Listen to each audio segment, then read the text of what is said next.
Стихотворение Ольги Бергольц «Я говорю с тобой под свист снарядов». Я говорю с тобой под свист снарядов, угрюмым заливом озарена. Я говорю с тобой из Ленинграда, страна моя, печальная страна. Кронштадтский злой, неукротимый ветер в мое лицо закинутое бьет. В бомбоубежищах уснули дети, ночная стража встала у ворот. Над Ленинградом смертная угроза, бессонной ночи, тяжек день любой. Но мы забыли, что такое слезы, что называлось страхом и мольбой. Я говорю, нас, граждан Ленинграда, не поколеблет грохот канонад. И если завтра будут баррикады, мы не покинем наших баррикад.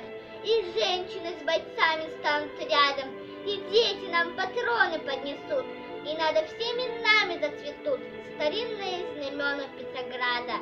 Руками сжав обугленное сердце, такое обещание даю.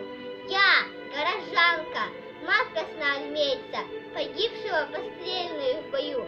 Мы будем драться с беззаветной силой, мы одолеем бешеных зверей. Мы победим, клянусь тебе, Россия, от имени российских матерей.